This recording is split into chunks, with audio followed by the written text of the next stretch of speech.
¿Alguien puede traernos café? Ladró Rodrigo a través de la sala de juntas sin levantar la vista de su tableta carísima.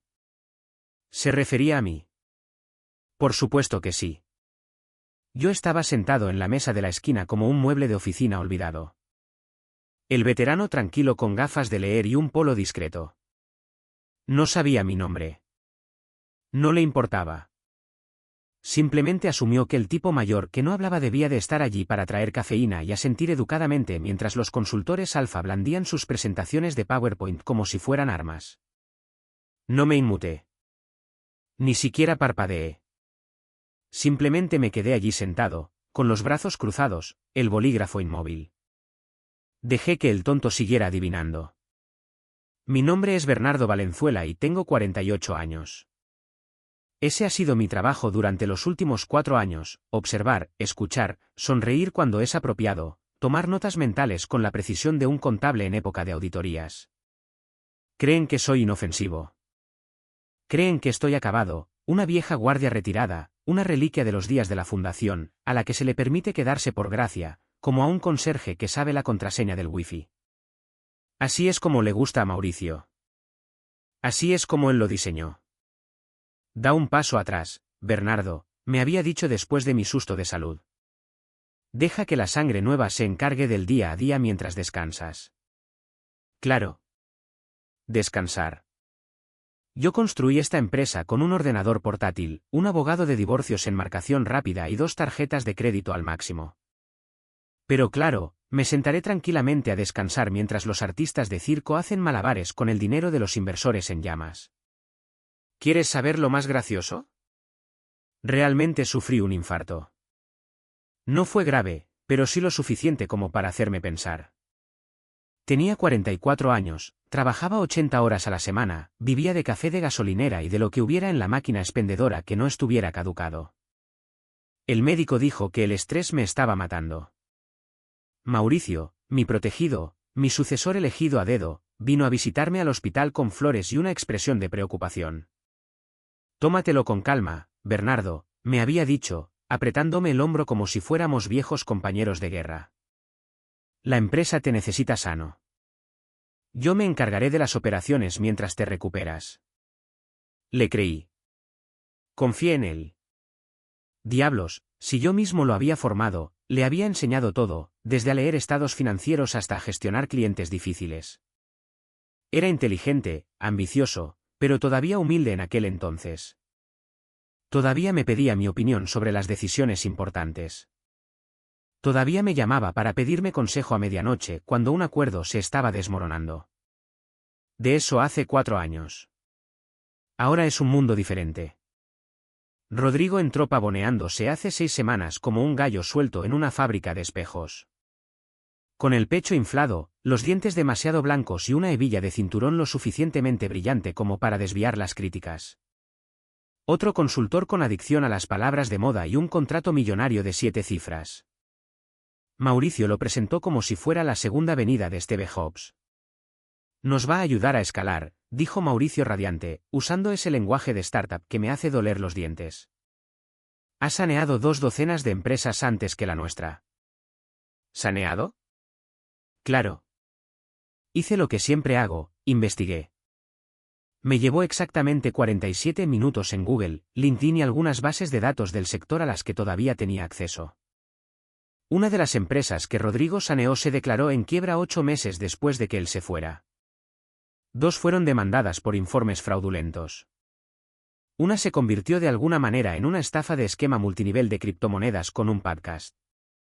Pero claro, vamos a entregarle el volante de la empresa que construí desde cero en la Ciudad de México.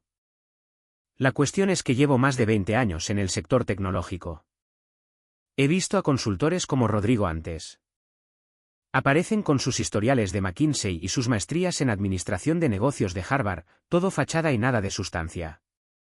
Hablan con acrónimos, lanzan términos como innovación disruptiva y cambios de paradigma, y de alguna manera convencen a los directores ejecutivos de que todo su equipo directivo necesita ser reemplazado. Son langostas corporativas. Descienden sobre una empresa, la despojan de sus partes, le cambian la marca al cadáver y pasan a la siguiente víctima. El hecho de que Mauricio no pudiera ver esto me dijo todo lo que necesitaba saber sobre cuánto había cambiado. Pero no dije nada. No puse objeciones ni expresé preocupaciones. Simplemente me senté en mi rincón, observé y tomé notas. Porque esto es lo que tipos como Rodrigo y Mauricio no entienden de tipos como yo, somos pacientes. Hemos tenido que serlo. No llegamos a donde estamos haciendo berrinches o exigiendo cosas. Llegamos aquí trabajando más, pensando más y durando más que todos los demás. Creen que la paciencia es debilidad. Confunden el silencio con la rendición. Asumen que, como no interrumpo sus reuniones ni cuestiono sus diapositivas, debo ser irrelevante. Un coste heredado que hay que gestionar hasta que puedan apartarme con elegancia. Creen que no estoy observando, pero lo veo todo. La propuesta de Rodrigo de racionalizar la huella heredada no pasó por la Junta. Mauricio autorizó una reasignación de opciones sobre acciones sin votación. Se implementó una congelación de contrataciones, y solo me enteré cuando Ximena de Recursos Humanos lo mencionó de pasada. No a través de los canales oficiales. No a través de un memorando para toda la empresa. A través de un cotilleo. Supongo que así es como se toman ahora las decisiones ejecutivas, con emojis y mensajes de Slack por canales secundarios. Los nuevos contratados que trajo Rodrigo eran todos del mismo tipo. Jóvenes, ambiciosos, con cero conocimiento institucional pero con mucha confianza. Llevaban el mismo estilo de gafas, usaban las mismas palabras de moda, asentían en los mismos momentos. Era como ver una audición de una banda de chicos corporativa. Mientras tanto, las personas que realmente construyeron este lugar, los desarrolladores senior que conocían nuestro código de arriba a abajo, los gerentes de cuentas que tenían relaciones de años, la gente de operaciones que mantenía las luces encendidas, estaban siendo sistemáticamente marginadas. No despedidas, eso sería demasiado obvio. Simplemente excluidas de las reuniones importantes, apartadas de la planificación estratégica, ignoradas cuando planteaban preocupaciones. Era la muerte por 1000 cortes, y Mauricio estaba o demasiado ciego para verlo o demasiado débil para detenerlo. Lo curioso de ser subestimado es que es como esconderse a plena vista. Dejas de existir en su realidad, lo que significa que puedes moverte a través de ella como un fantasma. Los becarios hablan abiertamente delante de mí porque se olvidan de que estoy allí. He oído de todo. Desde cotilleos internos hasta que cuentas de clientes quiere Rodrigo dar de baja discretamente para que las cifras trimestrales parezcan mejores. Los antiguos accionistas son solo ruido, dijo el martes pasado durante el almuerzo, sosteniendo un tenedor lleno de una ensalada de quinoa carísima. Limpiamos la tabla de capitalización, cambiamos la marca, la sacamos a bolsa, y ¡boom! Nada de este lastre del fundador importa. ¿Boom, eh? ¡Qué palabra tan mona! ¿Ligera? Como la cara que se le va a quedar cuando se dé cuenta de que el lastre posee el 60% de las acciones de la empresa a través de un fideicomiso que es demasiado perezoso para rastrear. Verás, esa es la cuestión con tipos como Rodrigo. Están tan ocupados mirando hacia adelante, tan centrados en el futuro, que nunca se molestan en entender el pasado. No leen la letra pequeña. No investigan la estructura corporativa. No hacen preguntas sobre cómo las cosas llegaron a ser como son. Yo nunca vendí mis acciones. Ni siquiera las diluí. Cada ronda de financiación, cada concesión de opciones sobre acciones, cada ajuste de capital, lo estructuré para mantener mi control. No de forma obvia, no de una manera que apareciera en el resumen de la tabla de capitalización que Mauricio mira en las reuniones de la Junta. Sino enterrado en lo más profundo de los documentos legales, protegido por sociedades fantasma y fideicomisos ciegos que a un contable forense le llevaría semanas desenredar.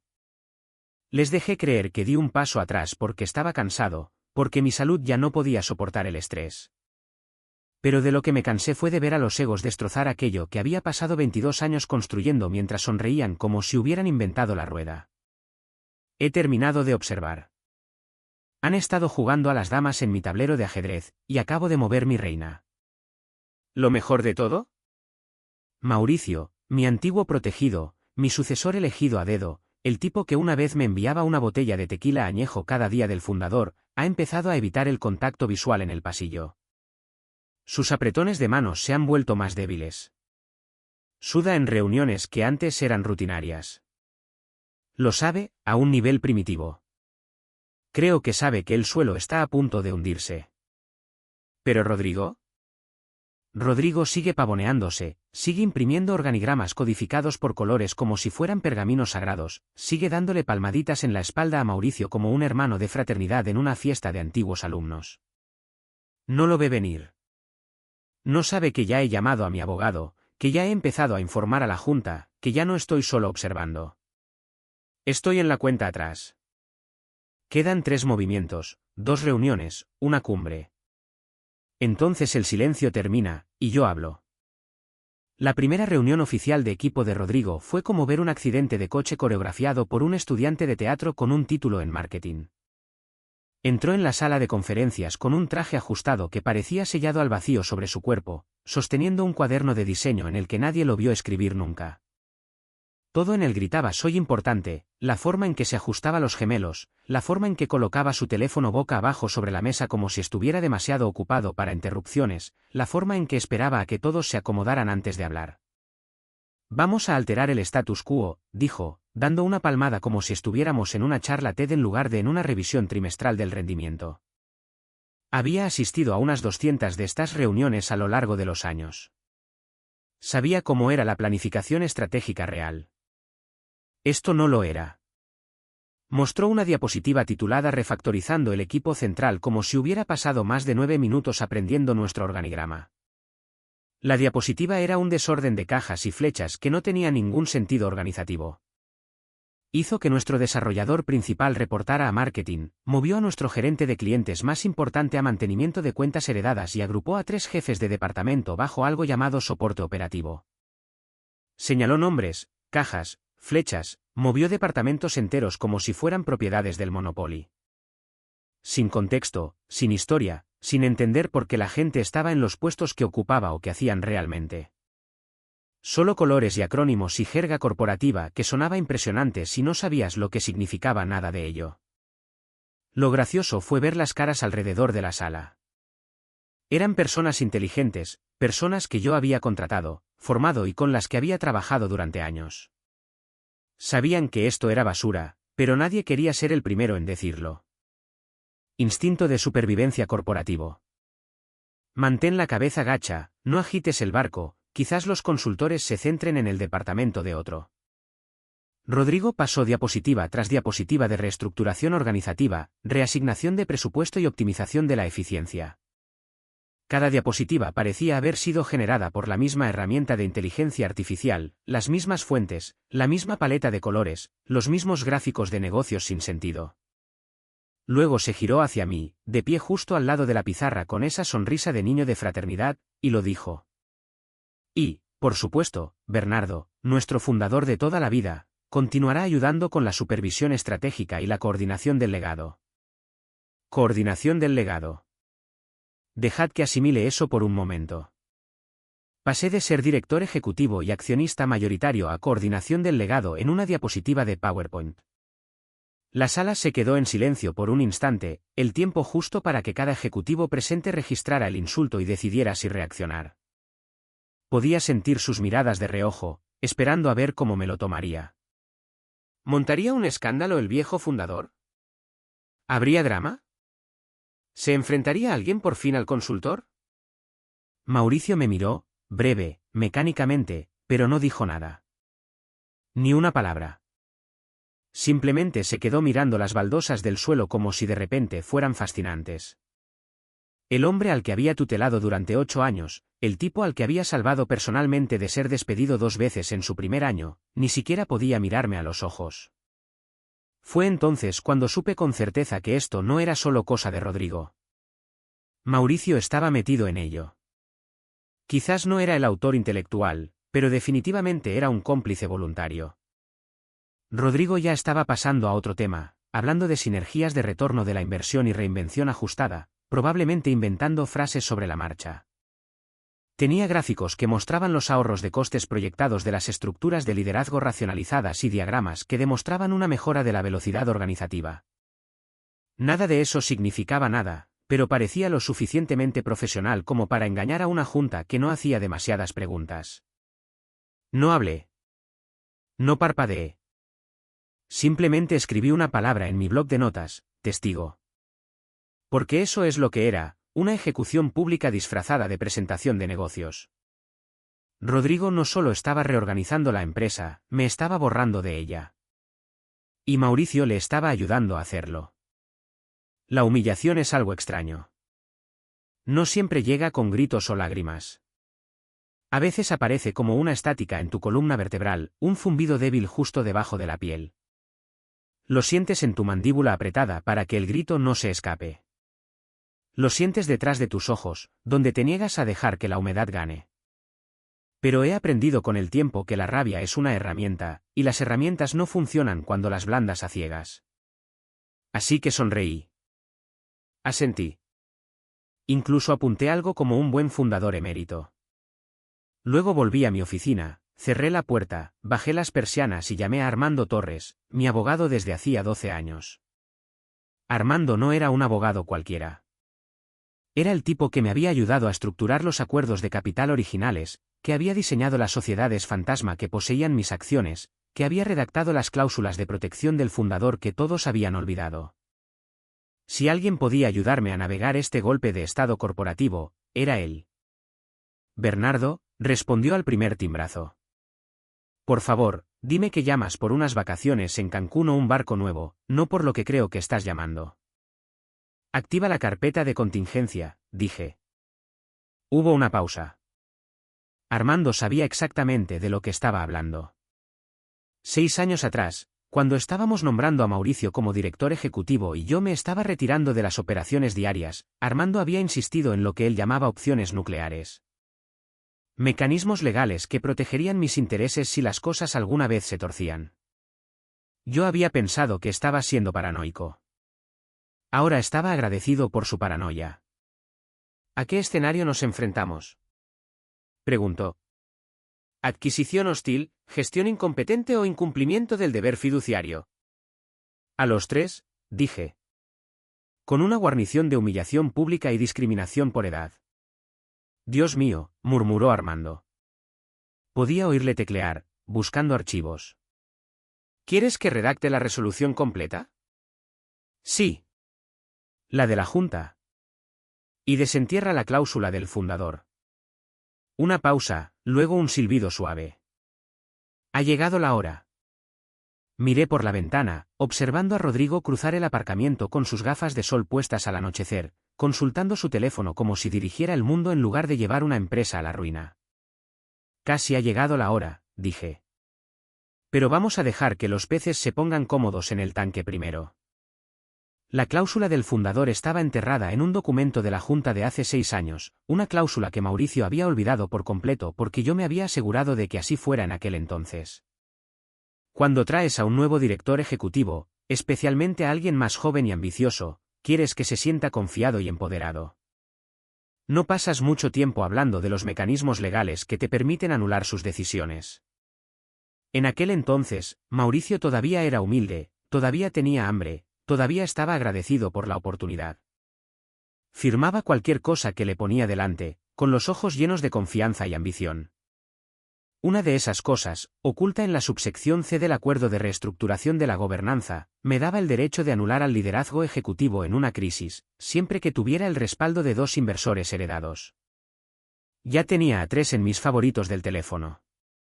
Rodrigo fue la cerilla.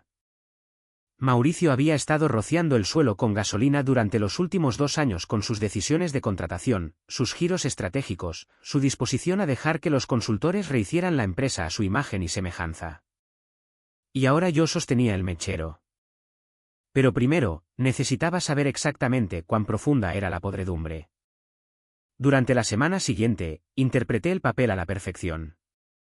Llevé café a 2 reuniones, no porque Rodrigo lo pidiera, sino porque quería ver quién hablaba con quién. Envié invitaciones de calendario como un buen administrador. Incluso elogié el memorando de alineación estratégica de Rodrigo en su cara, que claramente había escrito una inteligencia artificial porque incluía la frase pila de innovación fungible 3 veces en 2 páginas. Pero mientras hacía de secretario, también hacía de espía. Lo bueno de que te consideren irrelevante es que la gente olvida que tienes acceso a cosas. Mi tarjeta de acceso todavía funcionaba en todas partes. Mis credenciales de inicio de sesión seguían activas en todos los sistemas. Técnicamente, todavía era presidente emérito, lo que significaba que tenía acceso a nivel de junta a documentos y comunicaciones. Empecé por lo pequeño. Saqué los registros de acceso de nuestros sistemas en la nube, comprobando quién descargaba qué y cuándo. Revisé los hilos de Slack, no solo los canales públicos, sino los grupos privados que la gente pensaba que eran seguros. Crucé los contratos de los proveedores, buscando cualquier irregularidad o cambio no autorizado. Y las encontré. 2 contratos habían sido desviados a través de agencias fantasma vinculadas al compañero de universidad de Rodrigo, un tipo llamado Tadeo que vendía retiros de transformación cultural en algún resort carísimo en Valle de Bravo. Los contratos no eran enormes, quizás 1.4 millones de pesos en total, pero representaban un claro conflicto de intereses. Rodrigo estaba dirigiendo negocios a su amigo sin revelar la relación. Más interesante fue un acuerdo de consultoría que Rodrigo había firmado con una empresa llamada Socios de Velocidad. Según la documentación, estaban proporcionando servicios de asesoramiento estratégico por 260.000 pesos mensuales. Pero cuando investigué más a fondo, Socios de Velocidad resultó ser una operación de un solo hombre dirigida por el antiguo colega de Rodrigo en McKinsey. Era la clásica estafa de consultoría: contratas a tus amigos para hacer un trabajo que en realidad no existe, inflas los gastos de la empresa, creas un rastro de papel que justifica tus propias tarifas infladas. Lo había visto antes en otras empresas, pero nunca pensé que pasaría en la mía. Lo imprimí todo, resalté las secciones pertinentes y lo archivé en una carpeta que etiqueté SIS, sabotaje interno silencioso. Armando querría ver esto cuando llegara el momento. Para el jueves, Rodrigo había empezado a referirse a mí como señor Bernardo en las reuniones, como si fuera un tío anciano que se había colado desde la residencia. El desdén era tan denso que se podía cortar con un cuchillo, pero nadie dijo nada. Mauricio simplemente se quedaba sentado, asintiendo como si Rodrigo estuviera compartiendo una sabiduría profunda en lugar de oro puro de discriminación por edad. Lo peor no era la falta de respeto, ya había lidiado con eso antes. Lo peor era ver lo que le estaba haciendo a la cultura de la empresa. Los empleados más jóvenes, los que nunca habían trabajado en otro sitio, estaban empezando a tratarme de la misma manera. Dejaban de hablar cuando entraba en una habitación, no por respeto, sino por vergüenza. Me compadecían. Esa noche, me serví un vaso de tequila, del bueno, no el barato que solía beber cuando estaba construyendo la empresa con tarjetas de crédito, y abrí mi portátil. Empecé a redactar una carta para los 3 inversores originales, las personas que habían creído en la empresa cuando no era más que una presentación de PowerPoint y un sueño. Daniel Piedra había sido el primero. Me había extendido un cheque de 850.000 pesos cuando la empresa éramos solo yo y un aire acondicionado roto en una plaza comercial. Era de la vieja escuela, militar retirado, el tipo de persona que creía en los tratos cerrados con un apretón de manos y en mirar a la gente a los ojos. Había hecho su fortuna en bienes raíces, pero entendía la tecnología lo suficiente como para ver el potencial. Gabriela Velázquez era lo contrario, una genio del software de cadena de suministro que había vendido su propia empresa a Amazon por 3.500 millones de pesos y buscaba el próximo gran éxito. Era metódica, analítica, nunca tomaba una decisión sin ver los números. Pero una vez que se convencía, se implicaba al máximo. Eduardo Solís era el comodín. Había hecho su dinero en el petróleo, perdió la mayor parte en la crisis de 2008 y luego lo recuperó con inversiones en tecnología. Tenía instintos de jugador y la atención al detalle de un contable. Había invertido no porque entendiera nuestra tecnología, sino porque me entendía a mí. El asunto de mi correo electrónico era simple, una situación de la que deberíais estar al tanto. El archivo adjunto tenía 47 páginas, análisis financiero, organigramas, pruebas del fraude de consultoría, proyecciones que mostraban lo que la reestructuración de Rodrigo le costaría realmente a la empresa. La última diapositiva decía, propuesta de realineación del liderazgo. No necesitaba advertir a Rodrigo de que estaba a punto de ser expuesto. No lo vería venir ni aunque se lo deletreara en Comic Sans y se lo grapara en la frente. Los tipos como Rodrigo nunca lo ven venir porque están tan convencidos de su propia brillantez que no pueden imaginar que alguien más esté jugando al mismo juego a un nivel superior. Pero todavía no estaba listo para apretar el gatillo. Necesitaba una pieza más del rompecabezas. La pieza me llegó por cortesía de Marcela Silva, mi antigua becaria que se había convertido en una de las asistentes ejecutivas más avispadas con las que había trabajado. Marcela tenía el talento de ser invisible cuando lo necesitaba y increíblemente observadora cuando importaba. Me pasó una nota durante el almuerzo, solo un trozo de papel doblado que parecía una lista de la compra. En él estaba escrito, Sala de Conferencias B, 2 de la tarde, puerta cerrada. Así que me aseguré de pasar por la sala de conferencias B exactamente a las 2 de la tarde, de camino al baño de hombres con una pila de papeles que me hacían parecer ocupado y oficial. La puerta estaba efectivamente cerrada, pero las paredes de cristal no estaban insonorizadas. Dentro, Rodrigo estaba haciendo una presentación a Mauricio y a 3 de nuestros vicepresidentes de nivel medio, gente con suficientes opciones sobre acciones para sentirse importante pero no con suficiente conocimiento institucional para hacer las preguntas correctas. Rodrigo había traído materiales impresos, paquetes gruesos y brillantes con gráficos y diagramas que parecían impresionantes desde la distancia.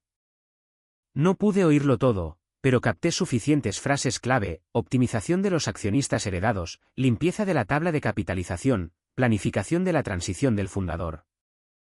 No se trataba solo de reorganizar departamentos o recortar costes. Se trataba de borrarme por completo. Seguí caminando, con toda la naturalidad del mundo, pero mi mente iba a toda velocidad.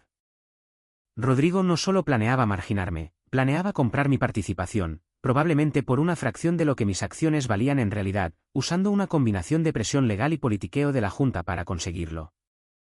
Esa tarde, esperé a que el edificio estuviera vacío y luego usé mi tarjeta de acceso para volver a entrar.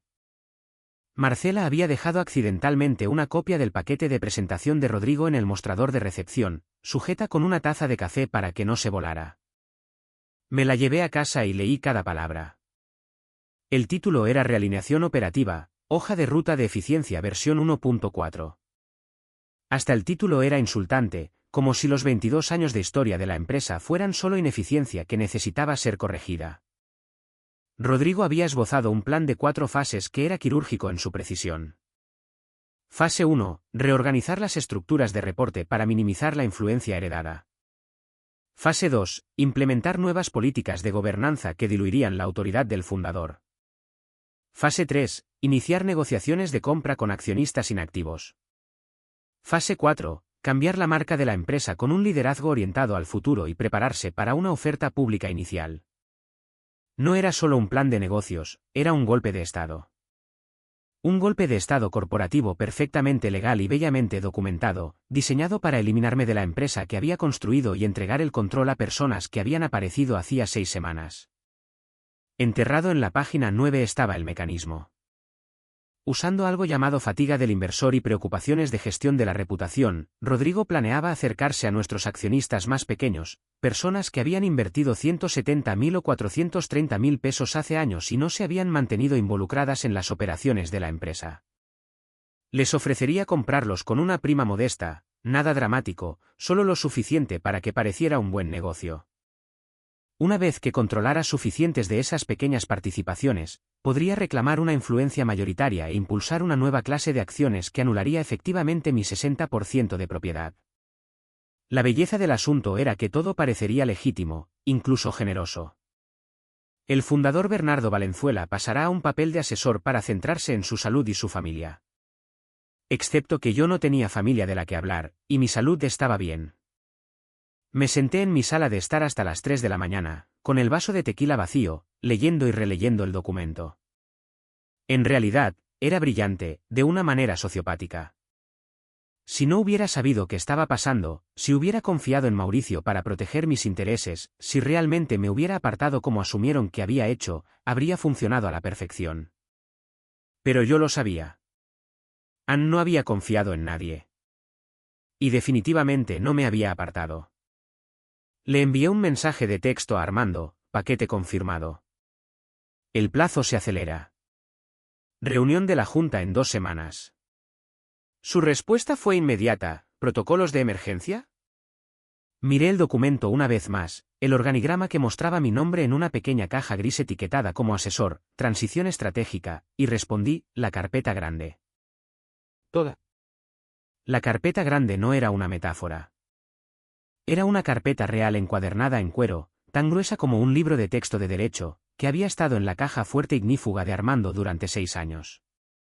Dentro estaban los acuerdos de accionistas originales, las cláusulas de protección del fundador, informes de contabilidad forense y algo que Armando llamaba documentación nuclear, pruebas tan condenatorias que podían destruir carreras. Nunca habíamos planeado usarla. Era un seguro, el tipo de protección que esperas no necesitar nunca pero que pagas de todos modos. Ahora estaba a punto de cobrar esa póliza. La cumbre de inversores estaba programada para el jueves siguiente en el Camino Real Polanco. Originalmente diseñada como una actualización trimestral de rutina, champán, diapositivas de PowerPoint y apretones de manos, Rodrigo la había transformado en su ceremonia de coronación. No solo había invitado a los miembros habituales de nuestra junta, sino también a posibles nuevos inversores, socios estratégicos y lo que él llamaba líderes de opinión del sector. Según la agenda que había visto, Rodrigo se había reservado 45 minutos para su presentación de la visión, seguida del resumen de la transición del liderazgo de Mauricio. Yo no figuraba en el programa en absoluto. Eso estaba a punto de cambiar. El salón de baile olía a dinero y desesperación. Las copas de vino de cristal brillaban bajo candelabros que costaban más que los coches de la mayoría de la gente. Cada silla estaba tapizada en cuero, cada servilleta doblada en alguna forma geométrica imposible que probablemente requería un título en ingeniería. Las paredes estaban cubiertas con pancartas que mostraban las palabras de moda favoritas de Rodrigo: innovación, transformación, liderazgo preparado para el futuro. Rodrigo no había escatimado en gastos. Había bolsas de regalo de marca en cada asiento que contenían memorias USB precargadas con su presentación, botellas de desinfectante de manos premium con el logotipo de la empresa y lo que parecían ser barritas energéticas artesanales que nadie comería jamás. Llegué temprano y tomé asiento en la última fila, sin placa con mi nombre, sin carpeta visible. Solo yo con mi polo y mis pantalones caqui de siempre, con el aspecto exacto de lo que Rodrigo pensaba que era, un fundador retirado que se había pasado a ver el espectáculo.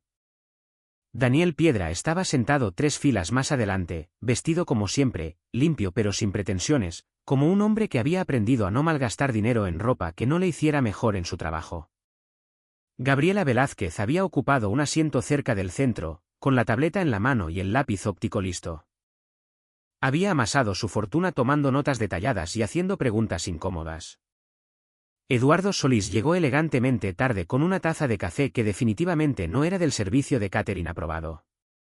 Uno por uno, encontraron sus asientos. Uno por uno, cruzaron mi mirada el tiempo suficiente para asentir. Todos habían recibido mi informe de 47 páginas. Sabían lo que se avecinaba. Mauricio subió primero al escenario, elegante como siempre con su traje de 51.000 pesos y su sonrisa ensayada. Bienvenidos a todos. Estamos emocionados de compartir nuestra visión para el próximo capítulo del viaje de nuestra empresa.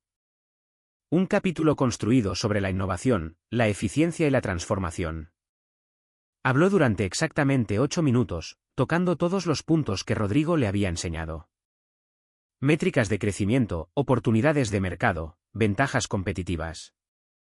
Nada que no pudieras leer en cualquier informe trimestral, pero expuesto con el tipo de confianza pulida que hace que los inversores busquen sus chequeras. Luego presentó a Rodrigo. Señoras y señores, dijo Mauricio, estoy orgulloso de presentar a Rodrigo Martínez, nuestro asesor estratégico y el arquitecto de nuestra evolución organizativa. Rodrigo avanzó como si estuviera aceptando un Oscar. Detrás de él, una pantalla masiva se iluminó con una imagen de la cima de una montaña al amanecer, porque aparentemente el éxito corporativo ahora requería metáforas de la naturaleza. Lo que están a punto de oír, comenzó Rodrigo, no es solo una estrategia. Es una revolución. Una reimaginación completa de lo que esta empresa puede llegar a ser cuando nos liberemos de las ataduras del legado. Conté las palabras de moda mientras hablaba. Innovación disruptiva. Cambio de paradigma. Optimización del ecosistema. Sinergia de las partes interesadas. Logró usar transformación 7 veces en su párrafo inicial. Durante 30 minutos, expuso su visión, operaciones racionalizadas, liderazgo modernizado, realineación estratégica. Todo sonaba impresionante hasta que te dabas cuenta de que estaba describiendo el desmantelamiento sistemático de todo lo que había hecho exitosa a la empresa en primer lugar. Luego llegó la diapositiva que había estado esperando, plan de transición de los accionistas heredados. Rodrigo hizo clic en las viñetas que describían cómo los accionistas de la era fundacional serían transferidos a roles de asesoramiento para hacer sitio a un liderazgo dinámico y con visión de futuro. Usó frases como sucesión elegante y honrar nuestra historia mientras abrazamos nuestro futuro. Lo que quería decir era, nos estamos deshaciendo de Bernardo Valenzuela y de cualquiera que recuerde cómo funciona realmente esta empresa. Estaba terminando su presentación, respondiendo preguntas fáciles de inversores que no sabían lo suficiente como para hacerlas difíciles, cuando alguien en la primera fila levantó la mano. Todo esto suena muy impresionante, dijo el inversor, pero tengo curiosidad por la implementación. ¿Quién exactamente liderará estos cambios? Rodrigo señaló a Mauricio y luego a sí mismo. El liderazgo ejecutivo se manejará a través de un consenso colaborativo con la guía estratégica de nuestro equipo asesor. Hizo una pausa, escaneando la sala con esa sonrisa ensayada. También contaremos con el apoyo de los accionistas fundadores como Bernardo Valenzuela, quien continuará ayudando con la coordinación del legado desde su posición de asesor. Ahí estaba otra vez. Coordinación del legado. Me puse de pie. No rápidamente, no dramáticamente. Simplemente lenta, deliberadamente, como un hombre que finalmente había decidido que era hora de hablar. Todas las cabezas en la sala se giraron hacia mí. El murmullo cesó. El tenedor de alguien tintineó contra su plato.